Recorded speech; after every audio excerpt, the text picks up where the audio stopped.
Oke, jadi tadi kita udah belajar soal konten, bagaimana menulis copywriting yang bagus. Kita udah belajar polanya seperti apa, mulai dari harus ada awareness, terus storytelling, terus example, baru call to action. Nah, khusus untuk sesi ini, kita bakalan lebih mendalami soal formula menulis headlines untuk semua bisnis. Headlines itu adalah ya pembuka. Kalau misalkan kawan-kawan bikin konten microblog, gimana menulis headlines yang lebih bagus gitu, biar lebih bisa relate dengan orang lain. Nah, bakalan ada 15-an strategi. Yang pertama adalah focus on helping, not telling. Artinya pada saat kawan-kawan tadi udah bikin ideation, jangan hanya misalkan nih, kami telah mendapatkan berbagai penghargaan di bidang digital agency. Orang nggak akan pernah peduli gitu. Yang orang peduli adalah 4 hal yang bisa membantu agensi Anda memenangkan penghargaan. Kami adalah wedding organizer terbaik. Orang nggak akan pernah peduli gitu. Yang mereka peduli adalah bagaimana yang kita lakukan atau tulisan kita itu benar-benar menggambarkan bahwa apa yang kita buat, konten yang kita lakukan, atau produk yang ingin kita jual, itu bisa ngebantu mereka gitu. Jadi yang paling pertama adalah selalu fokus on helping, not telling gitu. Jangan hanya sekedar mengumbar bahwa ini prestasi aku, ini kelebihan produkku gitu, tapi fokus on helping mereka. Area apa aja sih yang kawan-kawan bisa bantu ke mereka itu seperti apa, itu yang bisa untuk di-highlight. Terus yang kedua, tips yang kedua itu suggest the best way to do something. Jadi kawan-kawan kan kadang tuh kita bingung bagaimana memulai copywriting biar lebih bagus gitu captionnya. Nah, kawan-kawan bisa memulai untuk menulis suggest the best way to do something, misalkan cara terbaik untuk menghilangkan insecurity, cara terbaik untuk menghilangkan bekas jerawat, cara terbaik untuk nikah tapi bisa lebih hemat gitu. Jadi ini adalah kalimat-kalimat yang bisa menarik perhatian orang lain dengan karena kan kadang bingung gitu, wah kata-kata apa nih yang cocok untuk kita mulai di dalam copywriting-nya kita gitu. Terus yang ketiga, why worth it to read itu. Jadi bukalah sebuah kata-kata mungkin bisa dengan pertanyaan seperti yang Mbak Din tadi tanya gitu kan. Apakah bisa membuka caption atau membuka headlines dengan sebuah pertanyaan? Ya boleh-boleh aja. Mengapa Anda seharusnya main TikTok gitu. Jadi orang lain tuh pada saat kita kasih question, kita kasih pertanyaan, ujung-ujungnya mereka bakal mulai mikir. Karena kan kita sebagai creator, kita ngasih mereka pertanyaan, itu artinya kita memberikan kesempatan untuk audiens kita untuk mikir gitu. Pada saat kita ngasih mereka kesempatan untuk mikir, itu juga bakal ngebantu mereka untuk mau lebih penasaran melihat konten kita seperti apa gitu. Jadi mengapa Anda seharusnya main TikTok, mengapa Anda seharusnya membeli cincin dari kami misalkan, atau hal-hal yang sifatnya why worth it to read gitu. Kenapa captionnya kita itu lebih worth untuk dibaca gitu. Yang keempat, tentang solid evidence. Solid evidence itu ya misalkan 7 strategi menulis caption diteliti oleh ahli bahasa. Jadi lebih ke ada ahli, misalkan ada expert, kawan-kawan kutip dari guru misalkan kawan-kawan ngebahas soal kecantikan, ya kawan-kawan ngasih highlight di bagian headlines bahwa 7 strategi wajah kinclong ala dokter kecantikan. Jadi itu juga bisa ngasih solid evidence biar orang lain tuh bisa lebih masuk, lebih mudah untuk memahami lebih lanjut bahwa yang kita bahas itu benar-benar yang berdasarkan jurnal atau yang berdasarkan data. Apalagi yang kawan-kawan kalau bisnisnya di industri yang lebih serius, teknologi, science, kecantikan juga termasuk, itu orang lain lebih bisa masuk, bisa mengikuti kita pada saat apa yang kita coba untuk sharingkan itu adalah hal yang memang ada solid evidence di balik dari tulisannya kita. Nah, terus poin kelima, ya semoga saya nggak terlalu cepat ya guys. Kalau terlalu cepat just let me know. Poin kelima itu share your experience. Share your experience ya kawan-kawan bisa seperti yang tadi saya kasih contoh waktu ngasih captionnya Wulan atau captionnya Mbak Alun gitu kan. Kawan-kawan bisa mulai captionnya dengan sebuah pengalaman. Misalkan, apa yang saya pelajari selama 3 tahun terakhir membuat konten fashion. satu hal yang saya pelajari ialah insecurity itu bla bla bla. Karena pada saat kita membuka sesuatu dengan pengalaman, dengan suatu hal yang untuk menarik perhatian orang lain untuk tahu lebih lanjut tentang pengalaman kita, itu juga bakalan bisa relate. Jadi kalau kawan-kawan misalkan bingung, waduh mulainya gimana ya untuk caption tentang ini gitu, ya kawan-kawan mulai aja dengan pengalaman kawan-kawan semua, karena orang lain itu lebih senang untuk mendengarkan sebuah cerita atau misalkan sebuah storytelling atau konten yang benar-benar nge-highlight cerita tertentu, apalagi pengalaman kawan-kawan semua. Itu bakalan bagus banget buat membuka gitu caption dari kawan-kawan semua.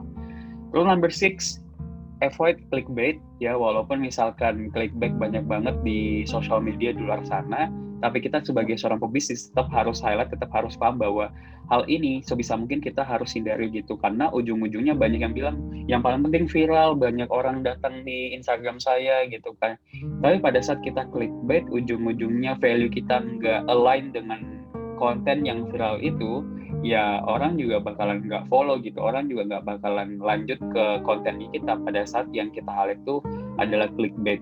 Karena kan ada value, ada juga visual. Ini juga udah aku bahas minggu lalu. Kalau harus memilih gitu, antara value atau viral, maksud saya value atau viral misalkan. Karena kan setiap dari kita pasti pengen punya konten di like oleh banyak orang, punya konten yang viral, punya konten dengan views yang lebih banyak.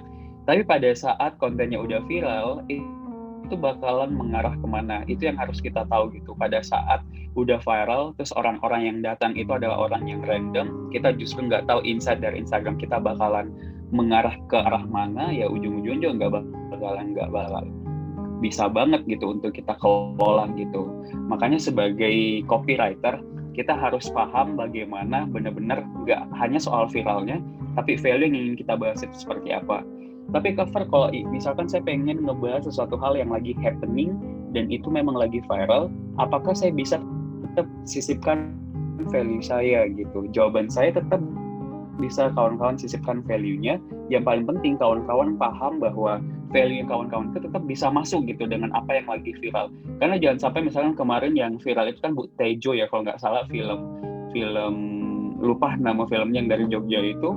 Bu Tejo kan benar-benar viral banget. Nah, ada beberapa konten yang benar-benar bisa masuk di situ, ya silakan saja. Yang paling penting kita paham bahwa 50% value dari brandingnya kita, 50% apa yang lagi happening, kita kombinasikan, jadilah sebuah konten. Jadi, itu tetap bisa, cuma kawan-kawan harus tanyakan lagi apakah ini tetap bisa relate, ini tetap bisa ngebantu atau enggak, seperti itu. Terus rule number 7 yaitu include the number. Jadi memang pada saat kita membuat pembuka atau headline yang sifatnya angka, ya orang lain cenderung pengen mengikuti. Ya, misalkan kalau kita bikin yang seperti tadi, 7 strategi dalam menulis copywriting yang lebih baik gitu. 7 tips hemat menikah di era pandemi misalkan. Jadi kalau kita masukkan sebuah angka, itu bakalan karena orang lain tuh sering banget gitu suka dengan angka, apalagi kalau misalnya ada 7 manfaat nih, 7 manfaat biar tahu bisa menulis caption yang lebih baik.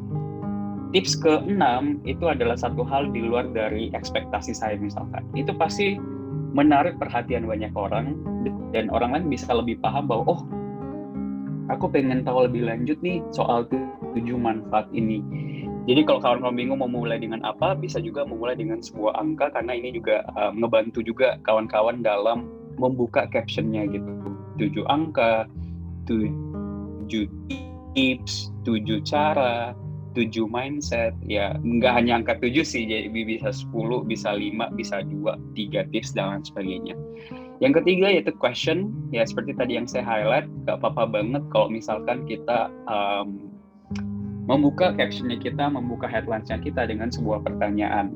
Kapan waktu terbaik mengganti sofa? Sebaiknya membeli atau meminjam? Jadi pertanyaan-pertanyaan yang memang menjadi keresahan banyak orang, pertanyaan yang memang pengen ditanyakan oleh orang lain atau yang menjadi hal membingungkan audiensnya kita, itu kita coba untuk angkat di dalam captionnya kita gitu. Jadi bagaimana caranya untuk mengatasi jerawat, atau udah mencoba berbagai macam skincare dan tetap belum bisa mendapatkan hasil yang maksimal. Apakah karena produknya atau cara pakainya? Jadi hal-hal yang membuat mereka mikir, membuat mereka penasaran, itu akan membuat mereka mau lanjut lagi untuk baca captionnya kita. Terus selanjutnya, problem and also solution. Jadi kawan-kawan bisa buka captionnya dengan sebuah problem, sebuah masalah, sebuah keresahan, tapi langsung dilanjut dengan sebuah solusi. Ini juga bisa ngebantu ya, misalkan harga saham pada turun gitu. Bagaimana menyikapinya? Semenjak WFH, produktivitas kita menurun. Bagaimana kami memperbaikinya? Jadi dengan cara buang masalah, tapi ada solusi yang kita bisa tawarkan di dalam captionnya kita, mereka tetap mau lanjut untuk baca lagi gitu. Yang paling penting sih kenapa headlines ini penting, karena berbagai strategi kita bisa aplikasikan. Karena jangan sampai, misalkan kawan-kawan lebih senang dengan include a number, terus tiba-tiba semuanya tuh number semua, jangan juga gitu. Yang paling penting, ini ada banyak strategi, tinggal kawan-kawan pilih gitu. Include a number mungkin ada 3 konten, sisanya mungkin ada yang question, terus sisanya juga ada yang pengalaman, dan lain-lain sebagainya. Nah, setelah problem solution, kawan-kawan juga bisa include a state. State itu lebih ke persentase gitu, jadi kayak 78%, 217 download, 46 share. Misalkan nih kawan-kawan pengen ngebahas bahwa 90% klien dari kami puas dengan jasa bla bla bla misalkan. Jadi lebih ke stat. Jadi kan orang kan selain buka dengan angka, mereka juga senang melihat sebuah statistik gitu. Dari persentase misalkan entah itu dari penjualan, berapa yang download, berapa orang yang pakai produknya kita, itu juga bisa kita aplikasikan di dalam headline-nya kita. Terus selanjutnya yaitu positif superlatif. Positif superlatif itu lebih ke emotional headlines. Hal terbaik, yang termudah, terbesar, tercepat, hal yang paling sempurna. Karena kan kata-kata positif superlatif itu bisa attract orang lain untuk pengen mengikuti apa yang kita maksud, pengen mengikuti apa yang kita pengen bahas di dalam copywriting kita. Jadi bisa menggunakan bahwa hal paling sempurna sebagai seorang fashion designer bla bla bla bla. Jadi kawan-kawan bisa menggunakan kata-kata ini sebagai kalimat pembuka atau copywriting pembuka biar kawan-kawan itu bisa lebih kena dengan emotional headlines-nya. Intinya positif superlatif itu adalah bagian dari emotional headlines di hal-hal positif. Jadi orang lain ngikutin hal terbaik, yang termudah, yang terbesar, yang tercepat. Intinya ya tetap yang positif. Nah, ngomongin positif pasti bakalan ada yang negatif. Artinya negatif dan negatif superlatif gitu. Kalau positif superlatif kita ngomongin soal emotional headline. Kalau negatif superlatif kita ngebahas soal fear dan juga doubt, ketakutan dan juga keraguan. Hindari, jangan pernah, jangan, hal yang paling bahaya, yang berbahaya ialah, part paling sulit ialah. Jadi ya kalimat pembuka yang benar-benar kita bukanya dengan sebuah ketakutan atau sebuah doubt misalkan, itu juga bakal ngebantu. Intinya kita tinggal lihat nih angle-nya, apakah pengen buka dengan positif superlatif dengan kata-kata ini atau pengen buka dengan negatif superlatif dengan menggunakan kata-kata ini. Karena kalau kalian lihat beberapa brand ya mungkin ada yang kalau mereka menjual produk yang mahal, mereka kan lebih main ke negatif superlatif. Tapi mereka yang jual good thing, kebaikan, itu pasti lebih senang untuk memberikan solusi dengan headlines positif superlatif gitu. Nah, di antara semua ini kan pasti kawan-kawan nanya, Kak Far, di antara semua headlines tips ini yang mana yang paling bekerja gitu? Jawaban saya adalah semuanya bekerja tergantung dari marketnya kita. Makanya penting untuk melakukan yang namanya A/B testing. Jadi kawan-kawan di digital marketing itu nggak ada ilmu yang benar, nggak ada ilmu yang salah. Kita tahu itu bisa kita aplikasikan, bisa bekerja di sosial medianya kita kalau memang kita udah tes gitu. Makanya penting melakukan A/B testing. A/B testing itu maksudnya gimana? A/B testing itu misalkan seperti ini ya. Saya coba untuk tulis dulu. Misalnya kawan-kawan mau menggunakan positif superlatif untuk headlines-nya. Terus juga pengen coba menggunakan yang step atau yang persentase gitu. Kawan-kawan nggak akan pernah tahu di antara dua jenis headline ini yang mana yang lebih bekerja, yang mana yang lebih baik gitu. Untuk tahu baik atau enggak, ya kawan-kawan coba untuk posting. Ini hari pertama, ini hari kedua, ini hari ketiga.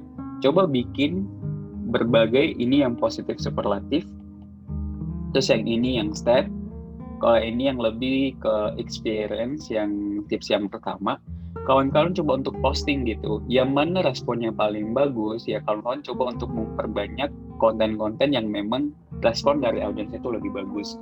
So, misalkan ini nggak hanya soal copywriting ya, jadi copywriting yang panjang atau yang pendek, ya tergantung lagi kawan-kawan lakukan A/B testing. A/B testing itu ya seperti ini, sama kayak misalkan nyari hashtag dan sebagainya, kita harus mengelompokkan dan mulai untuk posting semuanya. Setelah itu, angka 24 jamnya kita ambil untuk kita bisa bandingkan di antara ketiga postingan ini, yang mana benar-benar bisa membantu kita menaikkan engagement dari postingannya kita. Seperti itu ya. Jadi kalau kawan-kawan mau nanya jam posting, penggunaan hashtag, gimana konten yang bagus, video atau foto, microblog atau gimana ya, nggak ada cara lain selain yang kita lakukan, yaitu mulai untuk posting juga. So itu dia, masih punya banyak waktu untuk sesi Q&A. Kalau kawan-kawan ada yang mau ditanyakan, Mas Fardi, Hai saya Vina, mau ya silakan. tanya. Ini sebenarnya mau nanyanya tadi sih, cuma langsung kepotong pas Mas Fardi bilang udahan gitu. Jadi masih menyangkut ke yang tadi. Jadi mau nanya, kalau menurut Mas Fardi sendiri, tadi kan kita bahas ada brand personality yang bisa kita tuh komunikasi Betul. ke customer kita tuh aku, kamu, lo, gue gitu. Nah, sebenarnya kalau dari brand saya sendiri itu lebih ke pakainya aku, kamu. Tapi kalau menurut Mas Fardi sendiri, kenapa aku pakai aku, kamu? Karena kalau saya sih lebih nyaman seperti itu dan merasa bisa lebih dekat ke customer tuh dengan aku, kamu. Tapi kalau menurut Mas Fardi, pakai aku, kamu tuh kelihatannya gimana? Apakah kayak nggak profesional atau gimana? Terus